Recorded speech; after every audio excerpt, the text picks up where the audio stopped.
India first ಗೆ ಸ್ವಾಗತ. ನಾನು ವಿದ್ಯಶ್ರೀ. ಮಿಸ್ಟರ್ ಕ್ಷಮೆ ಕೇಳಿದ್ರಾ? ಏನ್ ಆಟಿಟ್ಯೂಡ್ ಇದು?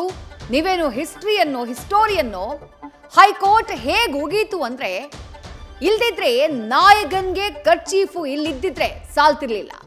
ಕನ್ನಡಿಗರ ವಿರುದ್ಧ ಕಾನೂನು ಕದನಕ್ಕೆ ನಿಂತಹ ದುರಾಭಿಮಾನಿಯ ವಿರುದ್ಧ ಒಂದ್ ಕಡೆ ಪ್ರೊಟೆಸ್ಟ್ ನಡೀತಾ ಇದ್ರೆ ಇತ್ತ ಡಿಕೆಶಿ ಮಾತ್ರ ಸಾಫ್ಟು ಗಿಫ್ಟು ಅಂತಿದ್ದಾರೆ.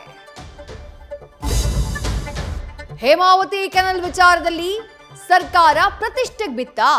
ಹೋರಾಟವನ್ನ ಹತ್ತಿಕ್ಕೋಕೆ 13 ಎಫ್ಐಆರ್ ಆಗಿದೆ. ಪ್ರಾಜೆಕ್ಟ್ ಫೈಟ್ ನಲ್ಲಿ 4 ಸ್ವಾಮೀಜಿಗಳ ಮೇಲೆ ಕೊಲೆ ಯತ್ನ ಕೇಸ್ ಬಿದ್ದಿದೆ. ತುಮಕೂರಿಗೆ ಬಂದಂತಹ ವಿಜಯೇಂದ್ರ ಪಾಳೆಗಾರಿಕೆ ಬಿಡಿ, ಧಮ್ಕಿ ದಬ್ಬಾಳಿಕೆ ಬಿಟ್ಟು ಸಂಯಮದ ಪಾಠ ಮಾಡಿದ್ದಾರೆ. ಕಡಲ ತಡಿಯಲ್ಲಿ ಪ್ರತೀಕಾರದ ಮರ್ಡರ್ಗಳ ಬಳಿಕ ಅಲರ್ಟ್ ಆದ ಸರ್ಕಾರ ಲಾ ಅಂಡ್ ಆರ್ಡರ್ ಕಂಟ್ರೋಲ್ಗೆ ದಿಟ್ಟ ಹೆಜ್ಜೆಯನ್ನ ಇಟ್ಟಿದೆ. ಗಡಿಪಾರು ಆದೇಶ ಹೊರಬೀಳ್ತಾ ಇದ್ದ ಹಾಗೆ ಬಿಜೆಪಿಯ ಪ್ರಮುಖರು ಜಿಲ್ಲಾ ಪೊಲೀಸ್ ಅಧಿಕಾರಿಗಳ ಜೊತೆ ಸಭೆ ಮಾಡಿದ್ರು. ಈ ಬಗ್ಗೆ ಕಾನೂನು ಕದನಕ್ಕೂ ಕೂಡ ಪ್ಲಾನ್ ಸಿದ್ಧವಾಗ್ತಾ ಇದೆ. ರಷ್ಯಾ ಉಕ್ರೇನ್ ಯುದ್ಧ ವಿಶ್ವ ಯುದ್ಧದ ಭೀತಿಯನ್ನ ಹುಟ್ಟಿಸಿದೆ. ಉಕ್ರೇನ್ ಕೊಟ್ಟಂತಹ ಶಾಕ್ನಿಂದ ಪುಟಿನ್ ಪಡೆ ಸೇಡಿಗಾಗಿ ಹಾತೊರಿತಾ ಇದೆ. ಗಡಿಯಲ್ಲಿ ಬೃಹತ್ ಒಸಾನಿಕ್ ಕ್ಷಿಪಣಿಗಳನ್ನ ಡಿಪ್ಲಾಯ್ ಮಾಡಲಾಗಿದ್ದು ಕದನ ವಿರಾಮಕ್ಕೆ ಅಂಕಿತ ಹಾಕಿಲ್ಲ.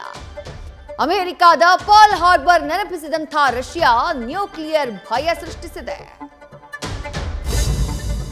ಪಂಜಾಬ್ ಹುಡುಗರನ್ನ ಮಣಿಸೋಕೆ ಬೆಂಗಳೂರು ಬಾಯ್ಸ್ ಸಜ್ಜಾಗಿದ್ದಾರೆ.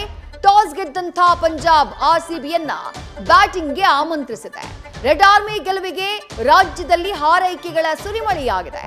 18 ವರ್ಷಗಳ ಕಪ್ ವನವಾಸ ಕೊನೆಗೊಳಿಸುವಂತೆ ದೇವರಲ್ಲಿ ಪ್ರಾರ್ಥನೆಯನ್ನ ಮಾಡಲಾಗಿದೆ. ನ್ಯೂಸ್ ಫಸ್ಟ್ ನಿರ್ಭೀತಿಯಿಂದ ನಿಮ್ಮ ಪರವಾಗಿ.